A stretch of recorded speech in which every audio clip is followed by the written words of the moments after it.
Hello all, welcome to Dive to Learn. This is Sonu Agarwal Todi and we are doing EVS Seated Paper 1. Today our topic is Things We Make and Do.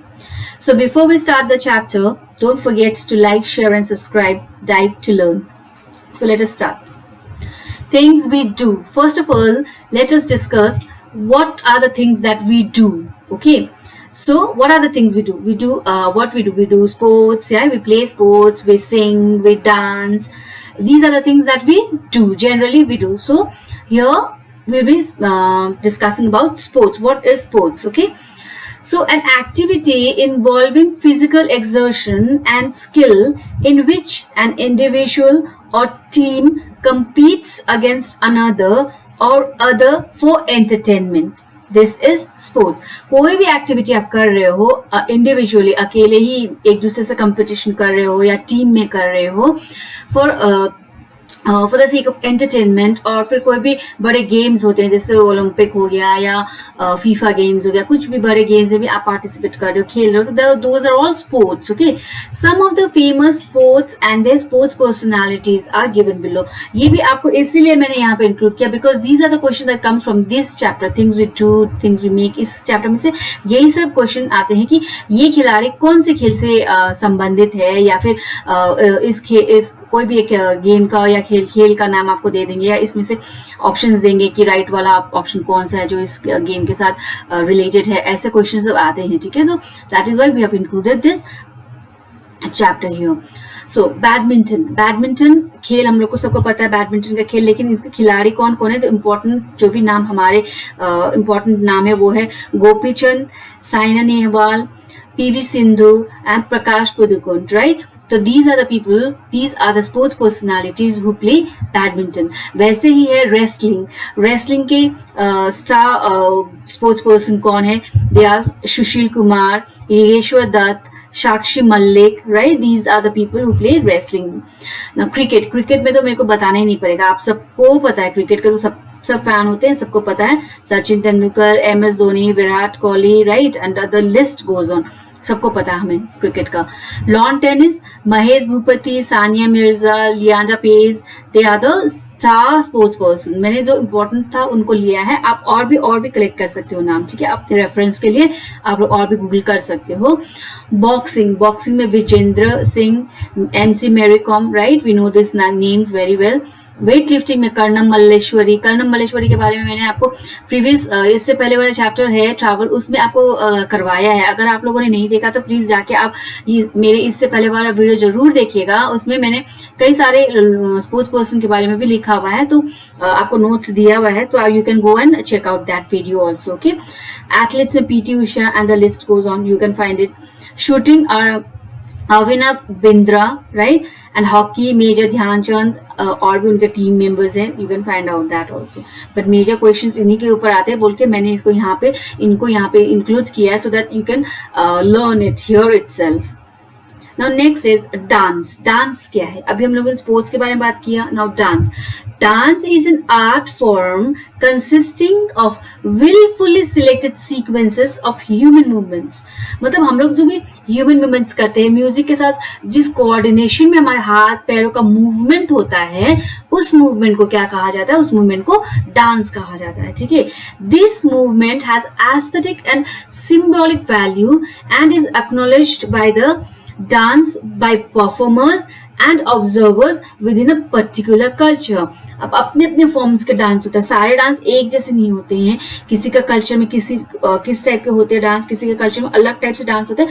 तो every culture has a different type of dance forms and the performers perform it in different ways. Okay, so here are the kind of dances in India which is very famous. Now Kuchipudi is from Andhra Pradesh का जो major dance form है, जो वहाँ के लोक नृत्य कहते हैं हम लोग, वो क्या है, Kuchipudi. Right, then comes Manipuri dance which is from Manipur, Garba which is from Gujarat, Bharatnatyam Tamil Nadu, Odissi that is from Odisha, Ghumar Rajasthan, Kathak Uttar Pradesh, Bamboo dance Mizoram, Bihu Assam, Kathakali Kerala, Bhangra and Giddha Punjab. So इन सब के बारे में भी मैंने अपने पहले वाले वीडियो में डिटेल में आप लोगों को एक्सप्लेन किया है। सो कौन से डांस फॉर्म कहाँ बिलोंग करता है ये सब भी बताया है, लेकिन फिर भी मैंने यहाँ पे इसको इंक्लूड किया है so that you all can learn it. So before seeing this video you all have to go and check out the video travel, because सारे फॉर्म्स को मैंने वहाँ पे डिस्कस किया है। Okay, next is festivals in India. अब India का festivals मतलब बहुत शानदार, इतना कलरफुल कंट्री है कि फेस्टिवल तो 12 महीने ही चलते ही रहते हैं, right. So festivals in India is an event ordinarily celebrated by a community and centering on some characteristic aspects of that community and its religion or culture। Her culture में, हर state में अपना एक अलग अलग फेस्टिवल होता है, वो celebrate करते हैं, right. It is not that कि हर पूरे इंडिया में एक ही फेस्टिवल खाली मनाया जाता है, ऐसा नहीं है। India is a very colourful country with most festivals celebrated, या सब फेस्टिवल सेलिब्रेट होते हैं यहाँ पे, right. So let us see which are the major festivals and कौन से स्टेट को वो फेस्टिवल्स बिलोंग करते हैं। जैसे गणेश चतुर्थी महाराष्ट्र को बिलोंग करता है, राइट। महाराष्ट्र में बहुत ज्यादा गणेश चतुर्थी का मान्यता है, वो बहुत मनाते हैं वो। ओणम इन केरला में ओणम मनाया जाता है, राइट। एंड देन पोंगल इन तमिलनाडु, बैसाखी इन पंजाब, छठ पर्व जो है वो बिहार में मनाया जाता है ना। And Ugadi in Arunachal Pradesh, Losar in Sikkim and Arunachal Pradesh, Durga Puja in West Bengal, right. These are the major festivals that are celebrated all over India in different states. Okay, next is things we make. अब हम लोग अभी तक तो हम लोग थिंग्स वी डू कर रहे थे। थिंग्स वी डू में you can dance, sports, singing, ये सब सारी चीज आ गया, right. And here things we make, हम लोग क्या करते, क्या बनाते, उसके बारे में हम लोग बात कर रहे हैं। Okay, so art and craft. Art and craft describes a wide variety of activities involving making things with one's own hand। Art and craft मतलब कोई भी आप काम करते हो जो अपने हाथों से बनाते हो, चाहे वो पेपर वर्क हो, चाहे कोई पेंटिंग, आर्ट हो, कुछ भी हो जो आप अपने हाथों से करते हैं, उसे आर्ट एंड क्राफ्ट बोलते हैं। और उसे हम लोग क्या कहते हैं, थिंग्स दैट वी मेक। ठीक है, so what are this type of, क्या क्या होता है ये activities that are painting you can do. मैंने इसके बारे में आगे स्लाइड में बताया है। अभी बात करेंगे हम लोग ट्रेडिशनल आर्ट है, राइट। ओरिगेमी है। ओरिगेमी इज ये जो पिक्चर आप देख रहे हो ना यहाँ पे, ये पिक्चर ओरिगेमी, ये मतलब ये पेपर से बनाया जाता है। एक जापानीज आर्ट फॉर्म है जो फोल्ड करके पेपर को कुछ ना कुछ डेकोरेटिव शेप से फिगर्स दिया जाता है। मोस्टली एनिमल्स हो गया या फ्लावर्स हो गया, ये सब बनाते हैं। And it is a Japanese form of art. तो ये सभी स्कूल्स में बच्चों को ओरिगेमी क्लासेस भी होते हैं। आजकल बहुत सारे ओरिगेमी क्लासेस होने लगे हैं स्कूल्स में। And generally this origami is use in day to day life में। बड़े बड़े कंपनीज में भी आजकल क्या करते हैं ना, जो मॉडल्स होते हैं ना, बड़े बड़े मशीन के उनके जो भी प्रोग्राम के मॉडल्स बनाना होता है उन्हें, वो ओरिगेमी में पहले ये लोग बना के मॉडल फॉर्म बनाते, छोटे छोटे एक मिनिएचर फॉर्म बना के सारा इन लोगों का प्रेजेंटेशन होता है बड़े कंपनीज में। And then they make the bigger, जो ओरिजिनल बड़ा सा बनाना होता है इन लोगों का मेजर पार्ट बनता है। ठीक है, सो ये जापानीज आर्ट फॉर्म जो ओरिगेमी है, नॉट ओनली फॉर किड्स, बच्चों के लिए खाली एक गेम है या खेलने का तरीका है या कुछ नया बना दिया, कुछ एनिमल है, कुछ फ्लावर्स बना, ऐसा नहीं है। ये सीरियसली भी ले सकते हैं हम लोग इसको, और ये बड़े बड़े कंपनीज में भी यूज किया जाता है। ठीक है, origami is used in big companies also. So different type of painting. अब पेंटिंग किस किस तरीके का होता है, डिफरेंट टाइप्स ऑफ पेंटिंग होता है, इसके बारे में भी मैंने आपको पहले वाले वीडियो में बताया है। ट्रैवल के वीडियो में बोला गया, ट्रैवल का वीडियो का कई पार्ट है, तो आप पूरा ये जो ट्रैवल के ऊपर बना है वीडियो जो मैंने पहले पोस्ट कर दिया, वो आप लोग जाइएगा एंड सी थ्रू इट। हर चीज को आपको वहां पे डिस्क्रिप्शन मिल जाएगा। ठीक है, सो मधुबनी पेंटिंग बिहार से है। ठीक है, and natural things like leaf, flower and animals, birds and humans are portrayed. Natural colours use होते हैं, जैसे इंडिगो हो गया, टर्मरिक एंड नेचुरल फ्लावर से जो कलर निकलता है उससे ये पेंटिंग बनाया जाता है। और ये पेंटिंग जनरली फ्लावर्स होते हैं, एनिमल्स, बर्ड्स, ह्यूमन, ये सब का पेंटिंग बनाया जाता है। है, ठीक है. The paste of rice are also used for magnifying the painting. जो आउटलाइन बनाना होता है या कोई मैग्नीफाई जो उसको एक डिस्क्राइब करना होता है उसके लिए भी the paste of rice are use, ठीक है, कलर के लिए. These are very natural colours. हम लोग ये जो बाजार में जो मिलता है ना कलर, ये जो प्लास्टिक पेंट कलर्स होते हैं, ये सब नहीं यूज होता है इसमें. मधुबनी पेंटिंग में सारे नेचुरल कलर्स यूज होते हैं, ठीक है. नाउ पत्ता painting that is from Odisha, done on clothes, natural colours और मिनरल्स आर यूज्ड. ये पत्ता पेंटिंग मतलब कपड़े में एक पेंटिंग किया जाता है जिसमें इसमें भी नेचुरल कलर्स ही यूज करते हैं और मिनरल्स यूज किया जाता है, ठीक है, इस पेंटिंग को करने के लिए. Then comes its Chitrakathi painting that is from Maharashtra. कहाँ बिलोंग करता है? महाराष्ट्र को बिलोंग करता है ये, ठीक है. So this type of painting portrays the story and only natural colours are use for making. अब देखिए आप जो भी पेंटिंग्स अभी तक बात कर रहे हैं हम लोग सब नेचुरल कलर्स में ही यूज होता है. That's why they are very famous and that's why they are included in NCERT. Because हम लोग जो नॉर्मल पेंटिंग का बात नहीं कर रहे हैं. यहाँ पे इंपॉर्टेंस क्या है इन पेंटिंग्स का? That every paintings are using a natural colour, ठीक है. डिफरेंट जगह का, बिहार से उड़ीसा, महाराष्ट्र, लेकिन सब क्या कर रहे हैं? सब नेचुरल कलर्स ही यूज कर रहे हैं अपने पेंटिंग्स के लिए, okay. And then comes kalamkari painting that is from Andhra Pradesh, done on clothes as block printing and natural colors are used. Again natural colors use हो रहे हैं और ये block paintings किया जाता है कपड़ों में. That is called kalamkari painting, okay. Then comes fur painting of Rajasthan. These are also done on clothes. Clothes में ही, कपड़ों में ही ये पेंटिंग किया जाता है. ये राजस्थान का फेमस पेंटिंग है, ओके. नाउ ट्रेडिशनल आर्ट्स, कहाँ का ट्रेडिशनल आर्ट्स कौन सा है और कौन सा स्टेट को बिलोंग करता है, इसका एक लिस्ट बना दिया मैंने. आप लोगों के यहाँ टेबल है तो आप लोग यहीं से ये टेबल पढ़ के याद कर सकते हो, ठीक है. Chikankari from Lucknow, Bandhani design from Rajasthan और Gujarat, Patola from Gujarat, Jamdani is famous in West Bengal, Muga silk Assam, Pashmina shawl और Shahtoosh from Jammu and Kashmir, perfume industry famous of Kannauj, Pochampally Andhra Pradesh, ठीक है. तो ये these are the traditional art forms जो कहाँ कहाँ बिलोंग करता है, डिफरेंट स्टेट्स को बिलोंग करता है. ये मैंने यहाँ पे आपको लिस्ट आउट कर दिया है, ओके. नाउ इसके सिवाय things to make and do के अलावा यहाँ पे हमें मैटर्स के बारे में भी कई क्वेश्चंस आते हैं, ठीक है. व्हाट आर मैटर्स, कैसा होता है, क्या होता है, मिनरल्स, मेटल्स, सबके बारे में क्वेश्चन आते हैं. इसी चैप्टर का बिलोंग करता है ये, इसलिए मैंने यहाँ पे इसको इंक्लूड किया है. So let us see what is matter. Anything that has mass and occupy space is known as matter. Matter can have the following two criteria for classification. अब सबसे पहले तो एक बात ये कि मैटर तो हम लोगों ने बचपन से पढ़ते आए हैं ना, that anything that occupies space and has mass is known as matter, because बचपन से पढ़ते आ रहे हैं. And it can be classified into three basic criteria, that is solid, liquid and state, right? So solid, it is a form of matter which it has fixed shape and volume. So solid का क्या classification है? Solid का classification है that it has fixed shape and volume, right? And it has a definite shape, right? And volume. तो क्या examples?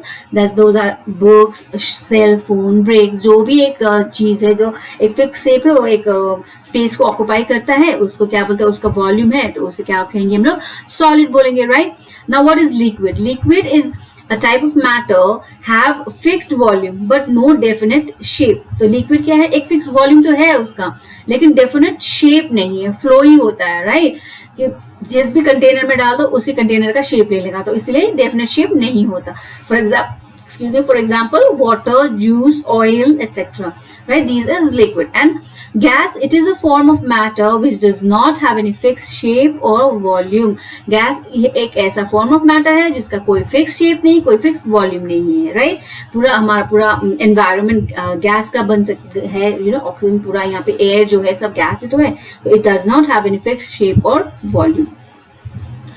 Now comes classification of matter on the basis of chemical features. ये बहुत important है, इसको आपको याद करना भी पड़ेगा और समझना भी पड़ेगा, ठीक है. मैटर का classification on the basis of chemical features, उनके केमिकल फीचर्स के आधार पर एक मैटर कैसे क्लासिफाई होता है, ये आप देखिए. First is elements. right? Now, an element is a substance that cannot be broken down into any other substance. Every element is made up of its own type of atom. This is why the chemical elements are very different from each other. ठीक है, so elements का क्या है, ये cannot be broken down बोल रहा है. ठीक है, another substance में हम लोग इसको break down नहीं कर सकते हैं, ये अपने ही own type का atom से बना रहता है and every element is different. जैसे आप लोगों ने बचपन में भी पढ़ा होगा ना, that वो 30 elements तो आपको भी याद होगा, हाइड्रोजन, हीलियम, ये लिस्ट आपको 30 तो याद करना ही पड़ेगा. इट इज एलिमेंट्स का तो ऑलमोस्ट आई थिंक 118 एलिमेंट्स है और ज्यादा अभी और भी आगे पता किया जा रहा है कि एलिमेंट्स कौन कौन से, अभी कंटिन्यू है वो, लेकिन 30 जो एलिमेंट्स का लिस्ट है वो तो हम सबको याद करना बहुत जरूरी ही होता है, राइट? एंड दोज लिस्ट उसको आपको याद होगा ही क्योंकि आपने बचपन से पढ़ते हुए आए हैं, right? So these elements are something that cannot, or a substance that cannot be broken down and are made up of its own type of atom. That is called elements. For example, हो गया hydrogen, helium, lithium, ये सब आ गया. ठीक है. Now metal is a material that when freshly prepared, polished or fractured shows a lustrous appearance, conducts electricity and heat. ठीक है, तो मेटल क्या है, इसमें एक चमक होता है, lustrous appearance, conducts heat, electricity और हीट को कंडक्ट करेगा. दैट टाइप ऑफ मेटल और that type of material is known as metal.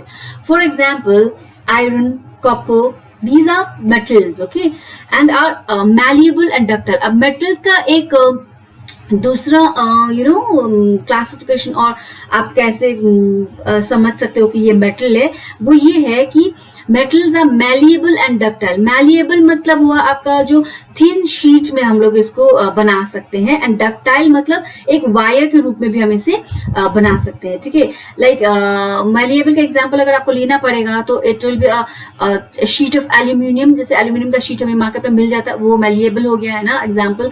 And ductile तो वायर, कोई भी वायर आप ले लो, डक्टाइल हो गया, right? They are mostly found in solid state.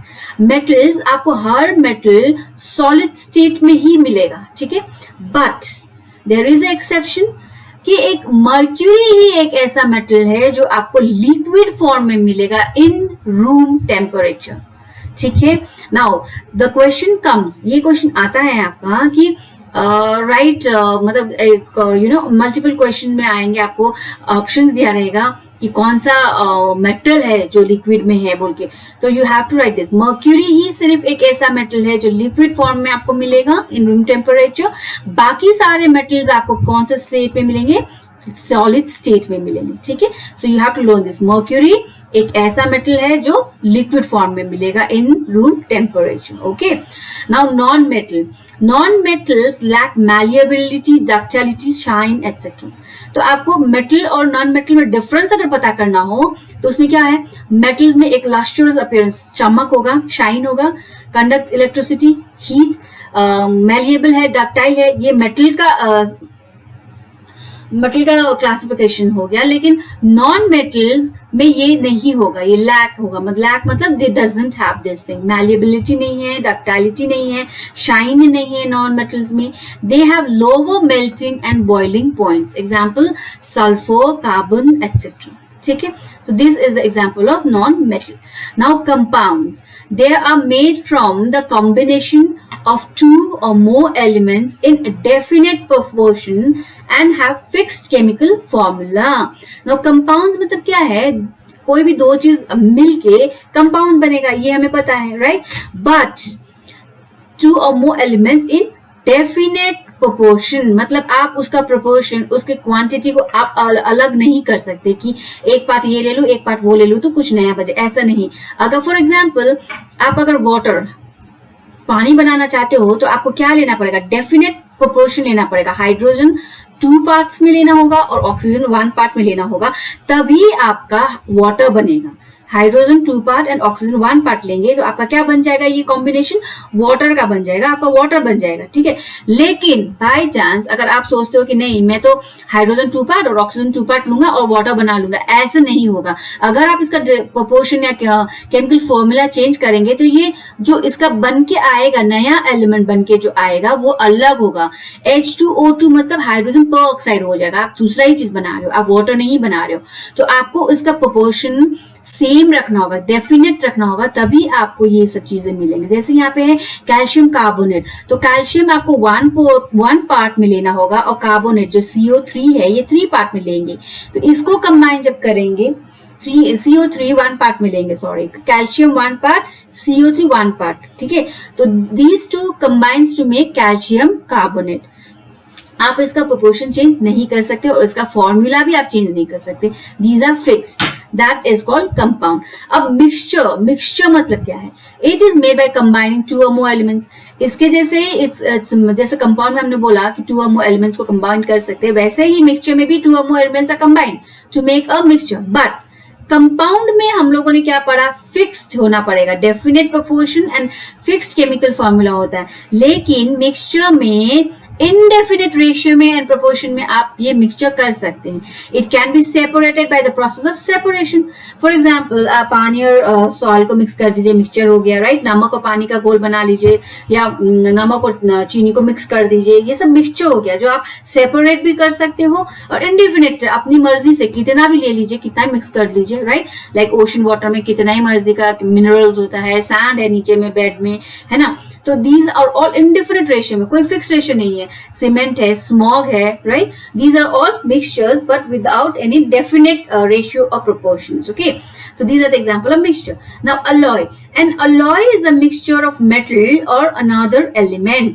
So एक alloy का मतलब क्या होता है, एक metal और अनदर एलिमेंट, दो ये मिलके जो बनता है उसको क्या बोलेंगे हम लोग, अलॉय। सबसे इजीएस्ट एग्जांपल अलॉय के लिए हम लोग क्या ले रहे हैं, गोल्ड। 22 कैरेट गोल्ड जो है वो उसका अलॉय का सबसे बेस्ट एग्जांपल होगा। स्टील, जो स्टेनलेस स्टील हम लोग घर पे यूज करते हैं, वो भी एक अलॉय का एग्जांपल है, ठीक है। So these are the examples and classifications of matter basis on the basis of chemical features. इनके केमिकल फीचर्स में मैटर को कैसे क्लासिफाई किया गया है यहाँ बताया गया है, ठीक है। Now next is transparent, opaque and translucent objects. ये डेफिनेशन मैंने बता दिया आपको, सो दैट आपको डेफिनेशन याद रहेगा तो आप आराम से इसको डिफरेंशिएट कर पाओगे, कौन सा ट्रांसपेरेंट है, कौन सा ओपेक मतलब ट्रांसलूसेंट मतलब क्या होता है। ये आप लोग डेफिनेशन समझ लो, अपने आप आपको इसका आंसर आ जाएगा, ठीक है। तो ये भी आपके सीटेट में बहुत बारी क्वेश्चन पूछे गए हैं। Transparent object, if you are able to see clearly through an object, it is allowing light to pass through it and is transparent, it is transparent, right। अगर आप किसी यहाँ पे पिक्चर में देखिए, आप ये पिक्चर जो है लास्ट वाली, ये यहाँ पे आप इस पिक्चर के सी थ्रू कर सकते, देख सकते हो ना। इसके आज दूसरी तरफ ये ग्रास है और ये जिराफ का आप चेहरा देख रहे हो, आराम से क्लियरली दिख रहा है। So you can see through this and आप इससे सनलाइट भी पास हो रहा है, that means allows light to pass through it, that means this type of object is known as transparent object, जिसमें से आप दूसरी तरफ देख सकते हो और लाइट भी पास हो सकता है। उस टाइप के ऑब्जेक्ट को हम लोग क्या बोलेंगे, ट्रांसपेरेंट ऑब्जेक्ट बोलेंगे। फॉर एग्जांपल वाटर हो गया, क्लियर ग्लास हो गया, ये हो गया आपका example of transparent object. Opaque object, opaque मतलब क्या, if we can not see through an object at all, it is an opaque object. आप देख ही नहीं सकते, जैसे ये यहाँ पे इस पिक्चर में यहाँ पे आप इसके उस साइड नेक्स्ट दूसरी तरफ कुछ नहीं देख सकते, right. This type of object is called as a opaque. अब फॉर एग्जांपल आप एक ऐसे ले लीजिए ना, एक बुक ले लीजिए, बुक के आर पार देखने का कोशिश करें, आप देख पाओगे, नहीं देख पाओगे ना, तो that book is an opaque object. और या फिर दरवाजा, वुडन डोर है आपका, दरवाजा है घर का, दरवाजा बंद रहेगा तो आप उसके आर पार देख पाओगे, नहीं देख पाओगे ना, तो wooden door is an OPEC example of opaque objects. Wall हो गया, घर के दीवार हो गए, कहीं भी दीवार है, वो दीवार क्या हो गया आपका opaque object, because you can not see through it और लाइट भी पास नहीं होगा उसके थ्रू, ठीक है। Now translucent object, there are some object through which we can see, but not very clearly. Such objects are known as translucent object. अब कोई object ऐसा होता है जिसके आर पार आप देख पाओगे, लेकिन देख तो सकते हो लेकिन बहुत क्लियरली आपको नहीं दिखाई देगा, हल्का हल्का दिखाई देता है, उस टाइप का ऑब्जेक्ट को हम लोग क्या बोलेंगे, ट्रांसलूसेंट ऑब्जेक्ट बोलेंगे. ठीक है, for example butter paper, ground glass etcetera. ठीक है, these are the examples of translucent object. So transparent मतलब क्या हो गया, जिसमें से आप देख सकते हो, लाइट भी पास हो सकती है. ओपेक मतलब जिसके आर पार आप देख ही नहीं सकते और लाइट तो पास होने का सवाल ही नहीं है.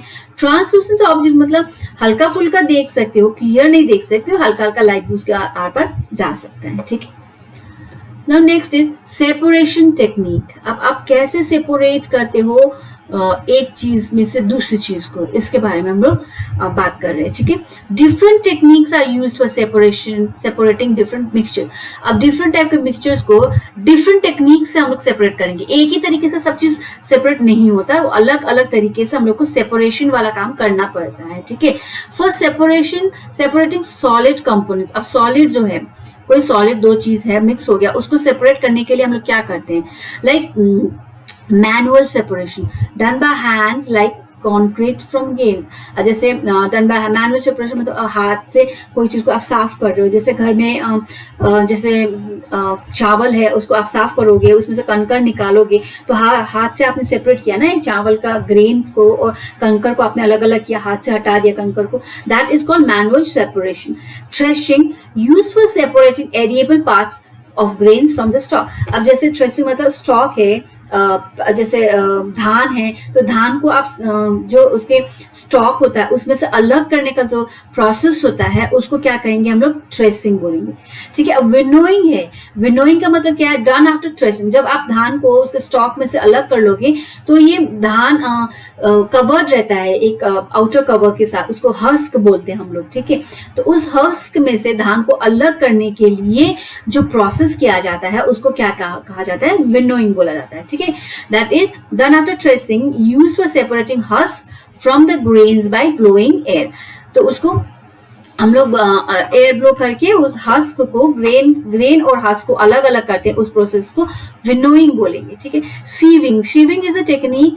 In this technique, a fine net can be used for separation like flour. जैसे आप घर में आटा है तो उसको छालनी करते हो ना, छालते हो, तो उसको सीव बोलते हैं. ठीक है, कोई भी चीज को आप सीव थ्रू करते हो उसको हम लोग सीविंग बोलते हैं. जैसे आटा हो गया या मैदा, बेसन, कोई भी चीज को आप छालनी में लेके आप छालते हो तो उसे सीविंग बोलते हैं. एक नेट होता है, उसके अंदर से ऊपर जो कचरा रहता है वो रह जाता है, और साफ जो भी मटेरियल होता है वो नीचे गिर जाता है. Right, so this is called sieving.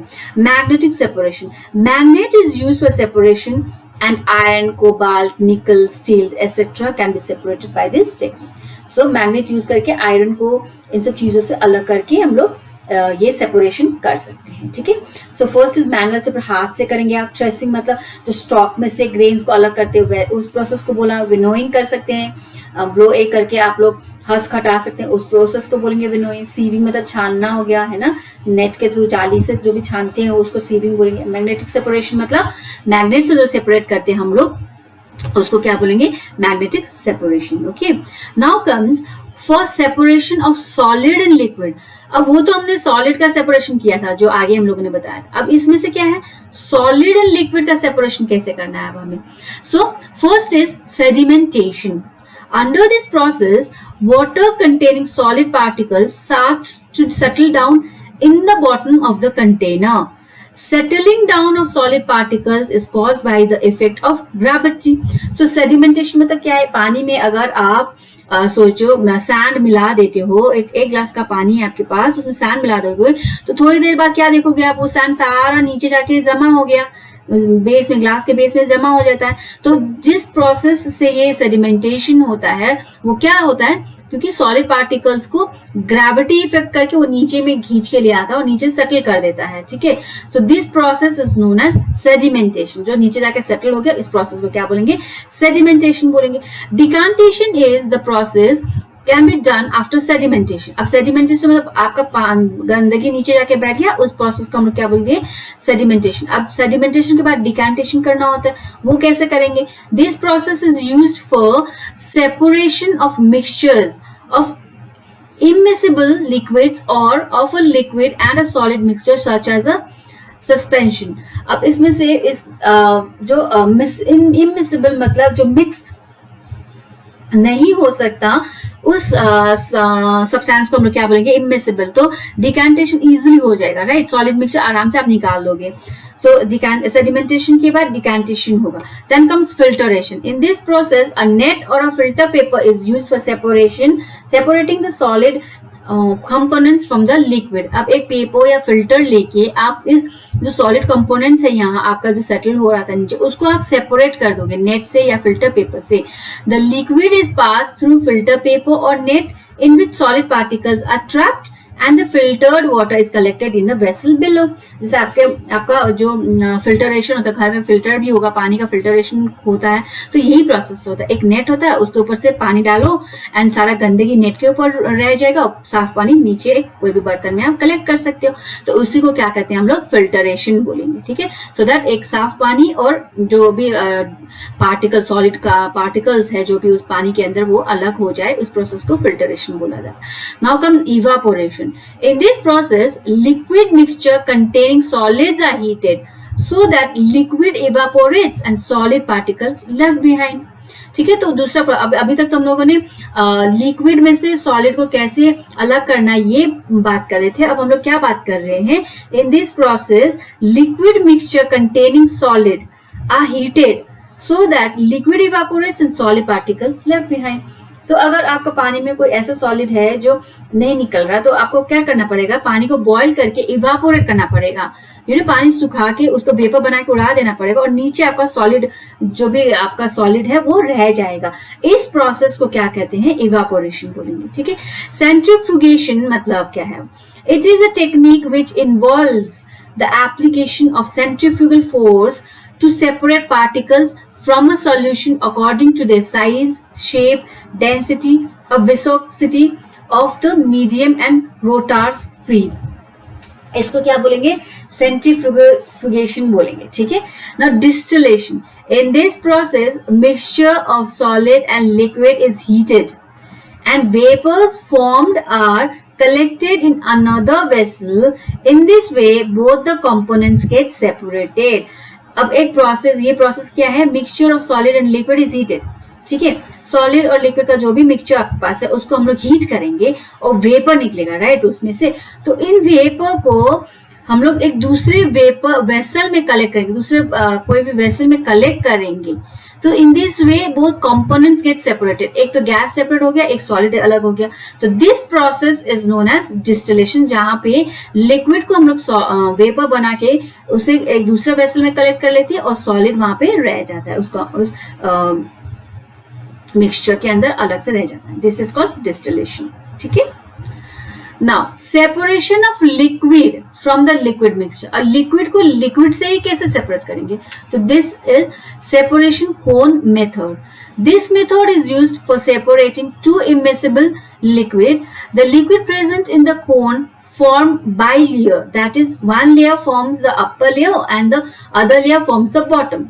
The bottom layer can be easily drained and the upper layer liquid is left in the cone, thus two liquids can be separated। Bilayer में दो layer का एक कोन बनाते हैं जिसमें ऊपर layer में आपका लिक्विड रह जाता है और दूसरा लिक्विड आपका नीचे निकल के चला जाता है दूसरी लेयर के थ्रू हेल्प से।